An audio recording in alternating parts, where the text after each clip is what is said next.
Заострен тон во релациите Скопје-Софија. Бура од реакции откако власта во Скопје оцени дека Бугарија ниту е цивилизирана, ниту пак има било каква почит. На оваа констатација на вице-премиерот Александар Николовски, министер за транспорт и врски, следува низа на коментари од бугарската страна. Дури до степен да се бара оставка од актуелниот министер и вице-премиер во владата на Мицковски. Неделава беше одобрен и кредитот од Унгарија. Во меѓувреме пак, власта најавува битка против корупцијата и организираниот криминал. Во минатото издание на Трин, гостин беше актуелниот министер за внатрешни работи Панче Тошковски. Вечерва во емисијата ќе биде Оливер Спасовски, актуелен пратеник, поранешен министер за внатрешни работи и ќе споменам поранешен технички премиер во пржинската влада, не случајно, бидејќи ќе имам едно прашање поврзано околу функционирањето на тогашната техничка влада. Господин Спасовски, кога го доваравме интервјуто, ве прашав дали ќе имате друг телевизиски настап, ми рековте, не сум повеќе толку атрактивен и не ме викаат толку често. Се надевам со неколку мои прашања ќе бидеме доволно примамливи за гледачите.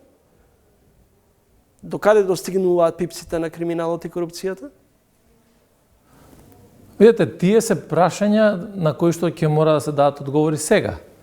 Јас додека работев, се сеќавате и на последната пресконференција, изнесовме сериозни податоци, информации во однос на криминалот, организиран корупцијата и така натаму, и се оставија низа на докази, аргументации и така натаму, кои што практично таргетира една сериозна група на луѓе од сите сфери на општественото живење. Така да, вклучувајќи и луѓе од поранешната влада во која и вие партиципиравте? Вклучувајќи луѓе во генерално од сите сфери на општественото живење. Знаете, воопшто не е важно во делот на борбата против криминалот, луѓе од една или од друга влада, луѓе од една или друга политичка партија, луѓе од една или друга националност и така натаму. Криминалот не ги познава овие рамки. Тој што се занимава со криминал, тие се браќа по криминал. И или ќе имаме сериозна борба против криминалот и корупцијата, сите заедно, и таа борба треба да добие поддршка, или ќе влечеме потези со кои што ќе правиме перцепција или привидна борба против криминалот и корупцијата. Така да, јас очекувам да видиме кои чекори што се превзема понатаму и така натаму, за да еднаш и за секогаш покажеме дека може да се смени перцепцијата во јавноста, перцепцијата на граѓаните генерално, дека имаме ефикасна борба против криминалот и корупцијата. Актуелниот министер Тошковски тука спомена дека имаат докази за актуелни, односно за поранешни високи функционери вмешани во корупција. Стравувате дека може да бидете дел од таа листа? Институции има на државата, апсолутно никаков нити загриженост, нити било каков страв, заради тоа што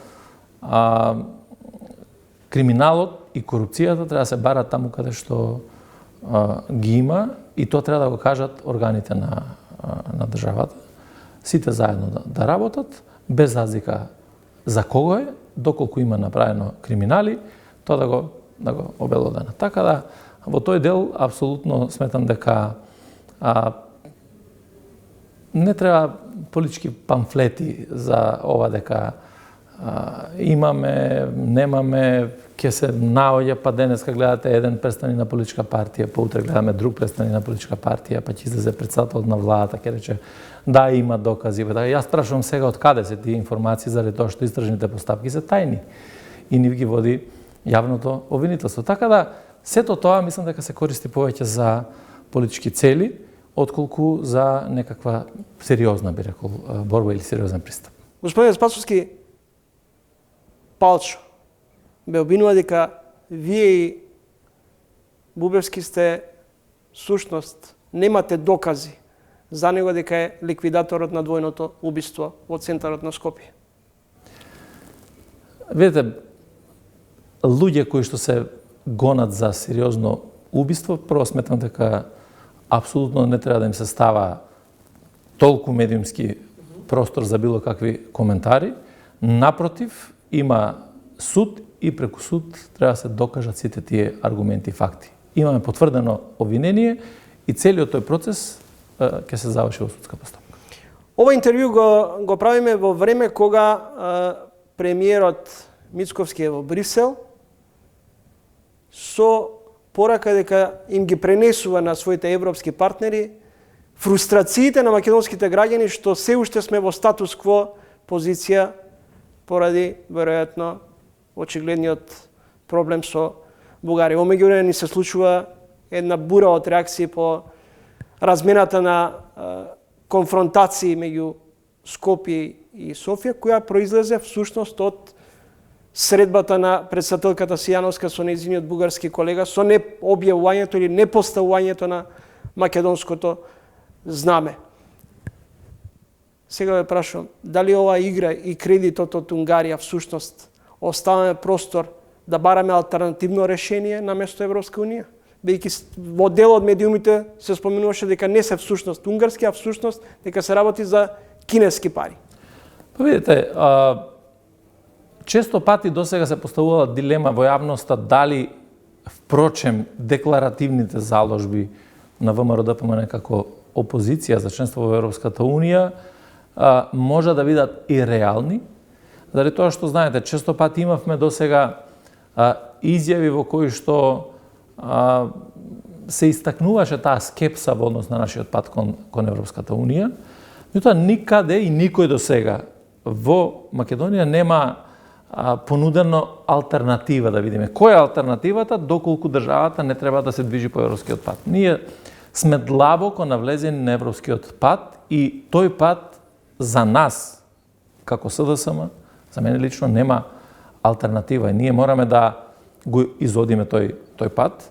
Дали постојат фрустрации од тоа што долго трае процесот за прием на државата кај граѓаните? Секако дека да.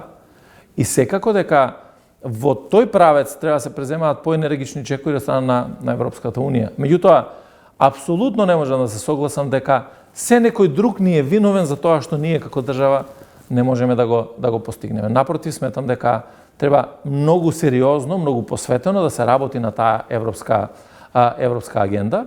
Второ, треба да се напушти процесот на нарушување на односите на сите околу нас или на секој еден кој што наместо партнер треба да го правиме противник на Македонија. Така да, јас апсолутно осудувам пристап како што го имаше Бугарија во однос на нашата председателка на државата со неистакнувањето на знамето. Меѓутоа, тука мора да има вина и одговорност исто така и кај председателката, односно и кај кабинетот. Знаете, не може државата да биде повторно горда, а вие да правите се за да самите себе се подцените, а на тој начин да ги подцените граѓаните на Македонија. Постоеле механизми како тоа да се среди однапред и да не доаѓаме до една ваква ситуација. Меѓутоа поентата ми е дека за секој еден проблем треба да се седне на маса и да се разговара. Да, тоа е добро ние да правиме кавги со сите и да на тој начин праќаме порака до граѓаните дека ние сме, не знам, сериозни заштитници за нешто. Меѓутоа, тоа треба да се прави на соодветен начин и во соодветно време, да на дело покажете дека вие сакате да ја зачувате честа и достоинството на државата, а тоа било моментот кога се увидело дека не се почитувале протоколите и прашање дали требало да се одржи една таква средба. Во времето на владата на СДСМ го сгрешивте знамето на тогашниот австријски премиер Курц. Прво, може да се прави таква проверка? Прво влечете некаква споредба што нема врска една со друга. Едно е да имате грешка на протоколот, а ова е тенденциозно. А друго е воопшто да не го ставите знамето на државата. Тоа е, значи, врска нема корелацијата една со друга што ја правите, тоа е прво. Добро. Второ, ако зборуваме за корелација, да направам корелација. Тогашниот председател на владата, Заев, кога беше на посета кај председателот на Бугарија Радев, затоа постојат фотографии, снимки и така натаму, ќе видите дека е истакнато македонското знаме и бугарското знаме. Тоа покажува дека седиме и разговараме како рамноправни партнери. Ваквото подценување кое што сака да се прави, да, тоа е и нецивилизирано, ниско однесување во делот на дипломатските односи, покажување одредени состојби дека нема почит и така натаму, од една страна. Меѓутоа, од друга страна, своето достоинство нема кој друг да го штити ако ние не го штитиме своето достоинство. Ако председателката на државата не го штити собственото достоинство, а со тоа и достоинството на граѓаните и на државата воопшто, од кого очекуваме дека ние тоа ќе го направиме? Очекуваме дека со реакции отпосле ќе направиме нешто многу добро? Не, апсолутно тоа треба да се превенира. Влошени односи со Софија, влошени со Атина, да ни постои опасност од нова фаза на изолација на државата?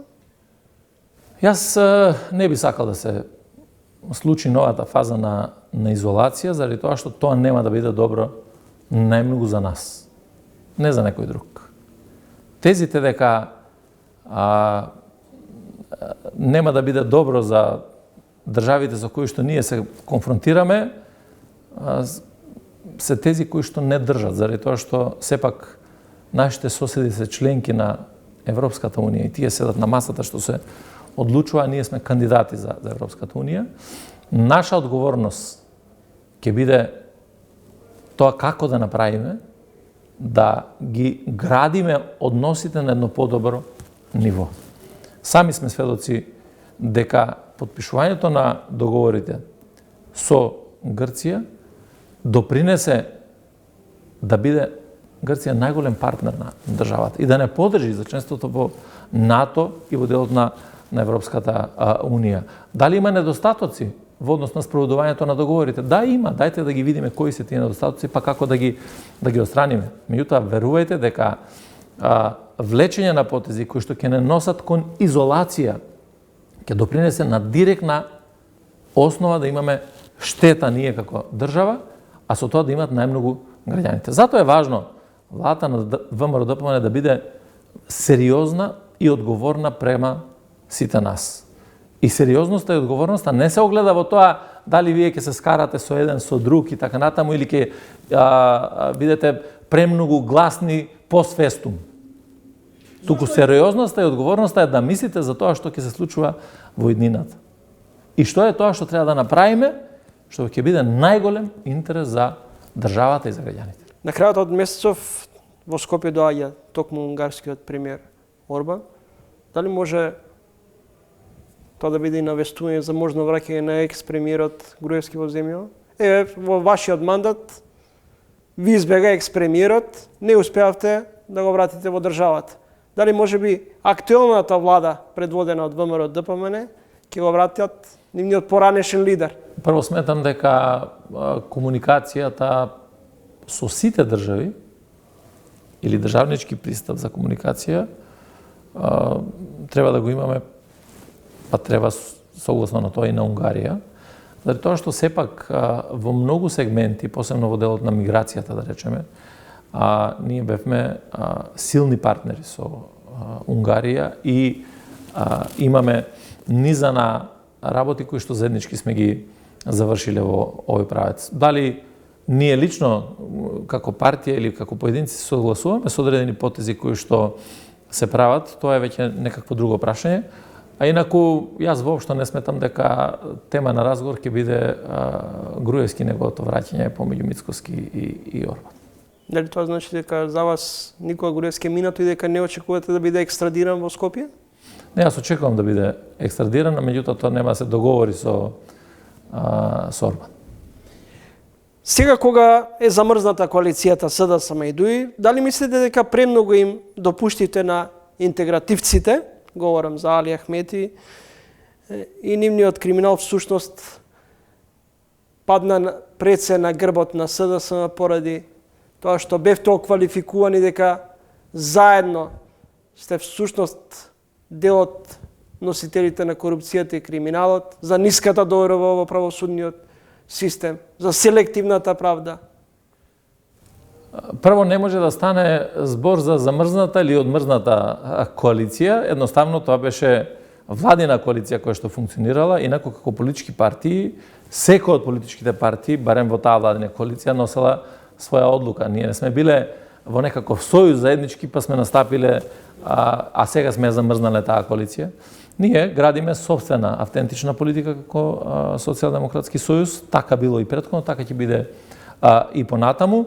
И сите прашања кои што ги отвараме во јавноста се прашања за кои што ние сметаме дека треба да бидат отворени во јавноста. Дали имаше сериозни проблеми во функционирањето, во градењето на перцепцијата и така натаму? Да, јас тоа го кажав дека една од причините за изборниот резултат е токму и однесувањето на одредени поединци од Демократската унија за интеграција во тој период, кои што практично ги фрустрираа македонските граѓани во делот на однесувањето. Колку време ќе ви треба да се консолидирате и да ја вратите довербата кај граѓаните, која веројатно, односно очигледно ви е нарушена?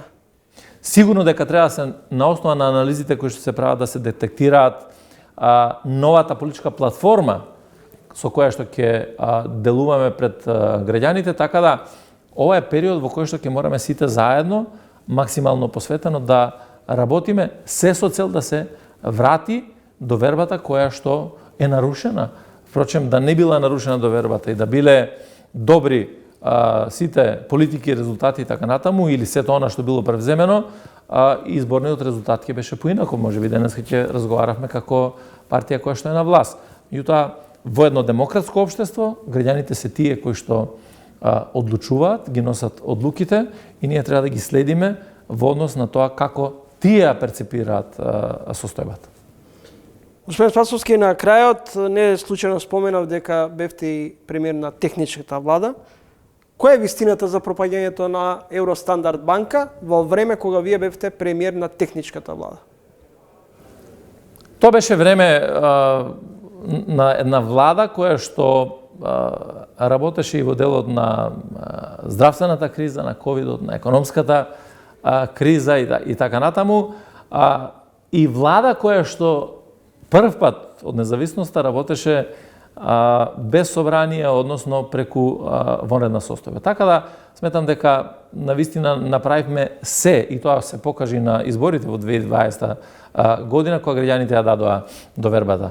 А ова прашање во однос на Евростандард банка, соодветно место е да ја прашате Народната банка, бидејќи одлуките за тоа како функционираат банките, одлуките за тоа кои мерки ќе се превземат во делот на банките, ја носи Народната банка на Република Северна Македонија. Така да, сите одговори ќе треба да ги побарате таму. Бизнисменот Трифун Костовски во една колумна пишува дека неколку часа пред затварањето на банката сте имале средба со неговиот син. Тоа беше пред, значи, после известувањето на гувернерот на Народната банка дека ќе се превземат такви чекори како председател на влада, и да, јас остварив средба со неговиот син во однос на тоа да поразговараме, затоа што сметав дека мора да имаме одредени информации, ако можеме, што е тоа што треба да се превземе, да се помогне во делот на консолидацијата, иако морам да кажам дека тоа беше веќе на крајот на носењето на одлуката од страна на Народната банка. Така да, тоа беше еден разговор во кој што практично ги добив дента информациите од страна на гувернерот и повеќе разговарави и со еден од собствениците. Така да тоа беше еден, би рекол, нормален, очекуван пристап кој што го имав како председател на влада. И тоа не е пристап во кој што вие ќе можете нешто да го смените во одреден момент, нешто што требало претходно да биде направено. Премиерот Мицковски вели дека станува збор за епски криминал, а е поврзан со оваа банка. Вас не ве изненадува? Видете, за тоа треба, јас мислам дека се водат одредени постапки и добро е таквите постапки да завршат што е можно побрзо и да се излезе со детални информации во однос на собраните докази и на основа на тоа да се каже на јавноста што е тоа што се е направено, кој е тој човек кој што тоа го направил и да носи сериозна одговорност. Така да не ни помага дали е тоа епски или не епски криминал. Ни помага само да видиме која е борбата против криминалот и кој го направил тој криминал за да носи одговорност. Така да во тој дел апсолутно треба да се преземат сите тие чекори кои што ќе допринесат за гарантирање или на сигурност кај граѓаните. Благодарам за разговорот. Благодарам и на вас.